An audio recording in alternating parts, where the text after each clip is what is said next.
हैं। जैसा कि दानिश जी ने विस्तार से बताया, एक ऐसे केस के बारे में जिसके लिए जो विपक्ष लोग हैं भ्रामक और झूठा प्रचार कर रहे हैं, और वो तब कर रहे हैं जबकि वो एक मैटर कोर्ट में सब्जुडिस है, एक न्याय निर्णय आ चुका है, उसके बारे में गलत बयानी की जा रही है, जो कि बिल्कुल गलत है।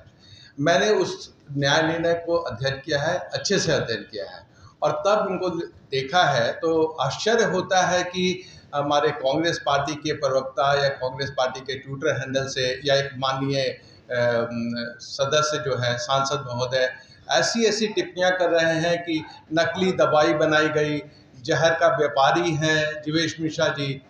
तो मैं सबसे पहले आपको ये बता देता हूँ और चुनौती देता हूँ इन लोगों को कि जीवेश मिश्रा जी किसी भी दवाई बनाने की फैक्ट्री के ना मालिक हैं, ना डायरेक्टर हैं, ना पार्टनर हैं। वो ऐसी कोई बात ही नहीं है। तो फिर ये दवाई नकली थी कि असली थी, ये विषय कहाँ रह जाता है।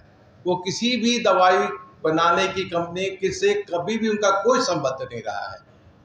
और जहाँ तक कि ये बात आ गई है तो मैं आपको विस्तार से बताऊं कि 2012 में एक ड्रग इंस्पेक्टर ने कंप्लेंट फाइल किया और राजसमंद राजस्थान में एक कंप्लेंट फाइल किया कि एक सिप्रोलिन दवाई बनती थी और उस दवाई को बनाने वाली दूसरी कंपनी थी। तो साहब हमने टेस्ट कराया तो टेस्ट में तो इनका सिप्रोफ्लॉक्सासिन उसका जो कंपाउंड है वो पूरा था, जितना मानक दर्जे में था उतना होना चाहिए उतना था।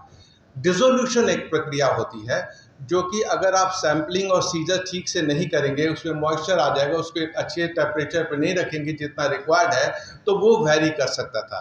तो डिसोल्यूशन का जो परसेंटेज था वो वैरी किया। कोई रिपोर्ट नहीं आई कि ये दवाई नकली है, ये फर्जी है, अडल्ट्रेटेड है, या इसमें किसी का मिलावट है, या जैसा ये कहते हैं कि नकली दवाई और जहर के सौदागर किसी की मृत्यु हुई है, कोई बीमार भी हुआ है। कोई प्राइवेट कंप्लेंट किसी भी तरह का उस मैन्युफैक्चरर के खिलाफ भी दाखिल नहीं हुआ गया।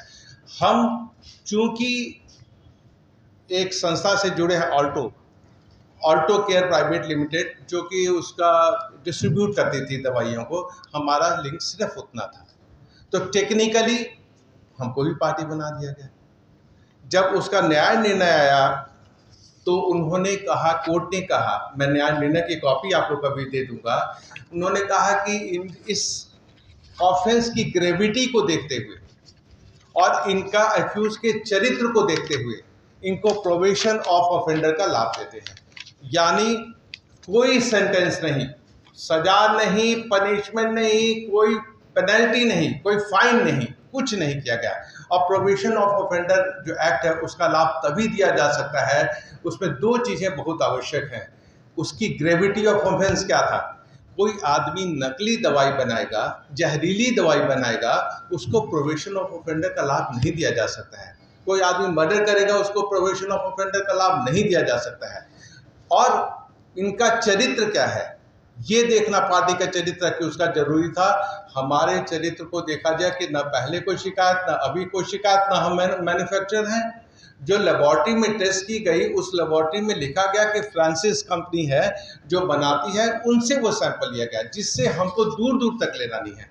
मैं फिर एक बार रिपीट करता हूँ कि जीवेश मिश्रा जी का मैन्युफैक्चरिंग से दूर दूर तक कोई लेना देना नहीं है, ना वो पार्टनर है, ना उसके डायरेक्टर हैं, कुछ भी नहीं है। फिर उन्होंने कहा कि हमको प्रोबेशन ऑफ ऑफेंडर का लाभ देते हैं और कोई सज़ा नहीं इसमें मुकर्रर की। अब ये कांग्रेस पार्टी के प्रवक्ता का कहना कि उन्होंने, क्योंकि मोदी जी के नज़दीक है, क्योंकि ये बीजेपी के हैं, इसलिए न्यायालय ने इनको 3 साल की सज़ा नहीं दी। ये तो सीधी सीधी आप लोग समझ सकते हैं, सीधी सीधी न्यायालय पे टिप्पणी है। इन लोगों का न्यायालय पे कोई विश्वास रहा ही नहीं है, इसीलिए टिप्पणी भी आई कि न्यायालय ने ऐसा क्यों नहीं कहा। इसका भी हम संज्ञान लेंगे और इसमें क्या कार्रवाई की जा सकती है कि उन्होंने कोर्ट के न्यायाधीश पे टिप्पणी की है, एडवर्स टिप्पणी की है, इसको भी हम लोग देखेंगे। 4-5 आदमियों को अभी हम बता रहे हैं, रोहिणी आचार्य जी को, पप्पू यादव जी को, ऋषि मिश्रा, मस्कूर अहमद उस्मानी और कांग्रेस पार्टी को हम लीगल नोटिस भेज चुके हैं। इनसे हमने 15 दिनों के अंदर जवाब मांगा है कि आप सार्वजनिक रूप से माफ़ी मांगे, अन्यथा हम लोग आपके विरुद्ध जो विधि संपन्न कार्रवाई होगी वो करेंगे। इसमें एक और चीज़ ऐड करना चाहते हैं, जो भी न्यायाधीश मैंने आपको बताया सीजेएम कोर्ट से, उसको चूंकि हमारे मंत्री जी लॉ अवॉइडिंग सिटीजन हैं, कोर्ट की शरण में गए और हमने एक अपील दाखिल की। उस अपील का नंबर है अपील संख्या 75/2025 और उसकी सुनवाई हुई 30/6/25 को। 30/6/25 को जो अपीलेट कोर्ट है उसने जो भी हमारे खिलाफ नहीं भी था उसको भी उन्होंने स्थगित कर दिया, उस आदेश को स्थगित कर दिया। स्थगित करने का मतलब है कि वो जो आदेश जो पहले हुआ था वो नॉन ऑपरेटिव हो गया, वो ऑपरेशन में ही नहीं है, वो ऑपरेट ही नहीं करता है। ये 30 तारीख को हो चुका है और जितनी भी टिप्पणियाँ आई या सोशल मीडिया पे खबरें आई या इन्होंने प्रेस को संबोधन किया वो सब 30 तारीख के बाद है, जिसमें कहीं नहीं इन्होंने कहा वो आदेश को स्थगित कर दिया गया है अपीलेट कोर्ट ने। ये इनकी मंशा क्या थी? इनकी मंशा थी कि half truth is more dangerous, आधी सच्चाई, वो भी आधी सच्चाई नहीं है क्योंकि हमको सजा हुई ही नहीं है, हमको सजा नहीं हुई है, हमको प्रोविजन ऑफ ऑफेंडर का लाभ दिया गया और 30/6 को वो ऑर्डर को स्टे कर दिया गया है। स्टे करने में कोर्ट ने देखा कि हमारी क्या भूमिका हो सकती है। हम तो मैन्युफैक्चरर नहीं है, सिप्रोलिन में डिसोल्यूशन की सिर्फ कमी थी, बाकी उसके सिप्रोफ्लॉक्सासिन जितना होना चाहिए था वेट में और कंपोजिशन में पूरा पाया गया, लेबोरेटरी की रिपोर्ट है। स्थगन आदेश है, उसके बावजूद भी अगर ऐसी टिप्पणियाँ आती हैं, कोर्ट पे टिप्पणियाँ आती हैं या ऐसी टिप्पणियाँ जिससे लोगों को में भ्रम फैलाया जाए, झूठ फैलाया जाए, उसका पॉलिटिकल एडवांटेज लिया जाए, वो बहुत ही गलत है, उसकी मैं निंदा करता हूँ। और नोटिस भी मैंने इसीलिए भेजा है कि आप अपनी स्थिति 15 दिन में स्पष्ट करें, माफ़ी मांगें सार्वजनिक रूप से, अन्यथा हम लोग जो भी शपथ कार्रवाई होगी वो जरूर करूँगा। 14 लोग, 10 लोगों को लाभ है जी, उसमें जीवित मिश्रा जी। 7,000 का फाइन लगाया कि नहीं? जी नहीं, कि कोई 7,000 का फाइन, वो जो है वो लिटिगेशन कॉस्ट है, फाइन नहीं है, फाइन नहीं है। हमारे पास लास्ट का है जी, अब आपको ये इसका बता देता हूँ, इसमें लिखा हुआ है 7,000 रुपये अभियोजन व्यय के रूप में जमा कर देंगे, वो लिटिगेशन कॉस्ट है, फाइन नहीं है, एक भी पैसे का फाइन नहीं है, एक दिन का भी सेंटेंस नहीं है। चूंकि हाँ, आपने सही पूछा उनका नाम कैसे आ गया। टेक्निकली क्या हुआ कि जो उनके खिलाफ कंप्लेन फाइल की गई, चूंकि हम उसके डिस्ट्रीब्यूटर थे इसलिए हमारी कंपनी का नाम उसमें जोड़ दिया गया। तो ये कॉन्ट्राडिक्शन है ना कि आप हमको कहते हैं कि कुछ ऑफेंस नहीं है, बड़ा ऑफेंस नहीं है, सीवियर ऑफेंस नहीं है, और आपको हम छोड़ देते हैं, प्रोविजन ऑफ ऑफेंडर का लाभ देते हैं। हमने इसलिए अपील की, तो पूछिए अपील क्यों फाइल हुआ? हमने ये अपील की कि फिर हमारे खिलाफ ये टिप्पणी भी क्यों, और इसलिए स्टे हो गया।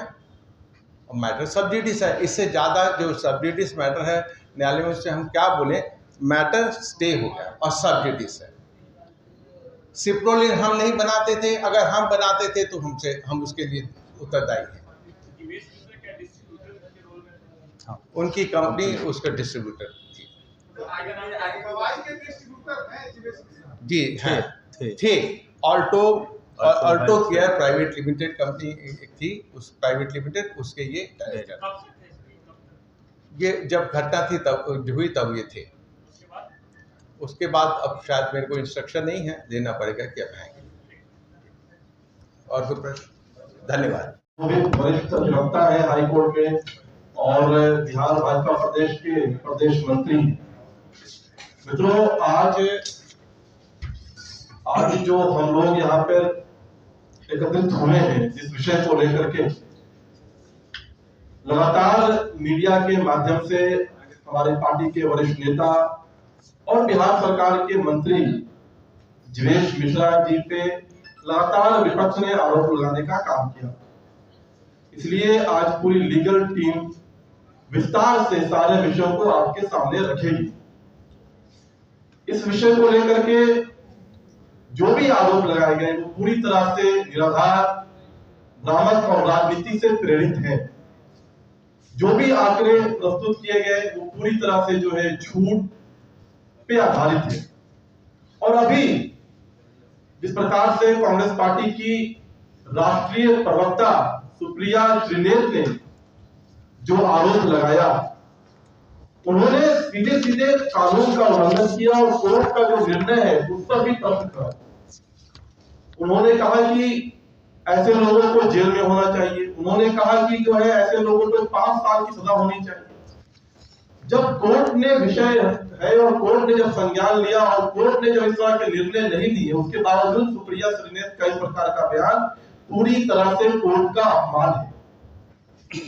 पूरी बिहार की जो हमारी भाजपा की जो लीगल टीम है, उसने अलग अलग लोगों को जो है मनहानि का नोटिस भी भेजने का काम किया है। उसमें रोहिणी आचार्य है, पप्पू यादव है, ऋषि मिश्रा है, मंसूर अहमद उस्मानी है और कांग्रेस पार्टी के प्रदेश के अध्यक्ष। तो इस तरह से किसी की छवि को खराब करने के लिए ये पूरा का पूरा जो विषय को उठाया गया है और विस्तार से टेक्निकली तौर पर इसको बताने के लिए मैं आमंत्रित करता हूं नरेश दीक्षित जी से कि वो मीडिया के समक्ष प्रस्तुत करें। कई विपक्षी दल के नेताओं ने 3 तारीख को 4 तारीख को सोशल मीडिया के विभिन्न प्लेटफॉर्म पे कुछ ट्विटर किए, कुछ फेसबुक पे पोस्ट किए जो कि अमर्यादित डिफेमेटरी थी। जो नेता लोग पोस्ट किए उनको जानकारी होनी चाहिए थी कि जिस ऑर्डर के बेस पर वो तोड़ मरोड़ कर रहे थे उस कोर्ट उसे अपीलेट कोर्ट ने स्टे कर दिया है और इस तरह से उनका जितने भी कार्यवाही की गई है वो सब न्यायालय की अवमानना का विषय है। तो जो भी आप लोग के माध्यम से एक चीज़ हम लोग कहना चाहते हैं कि भारतीय जनता पार्टी के किसी भी नेता के खिलाफ विपक्ष के द्वारा जो भी अगर दुष्प्रचार किया जाएगा, लीगल सेल उसके लिए तैयार है। हम लोगों ने अभी 5 लोगों को चिन्हित करके अभी नोटिस दिया है, बाकी लोग को भी हम चिन्हित कर रहे हैं और सभी लोगों पे करके हम लोग अगर सार्वजनिक रूप से ये लोग माफ़ी नहीं मांगेंगे तो सभी के खिलाफ न्यायालय में हम लोग मुकदमा दर्ज करेंगे और उन्हें सजा दिलाएंगे। इसके अलावा अन्य भी किसी नेता खिलाफ विपक्ष के द्वारा अगर इस तरह की घटिया हरकत की जाएगी तो उसके लिए भी लीगल सेल कानूनी कार्रवाई करेगी और उन्हें सजा दिलवाएगी। ये आपके माध्यम से मैं सभी को एक संदेश देना चाहता हूँ। बहुत बहुत धन्यवाद।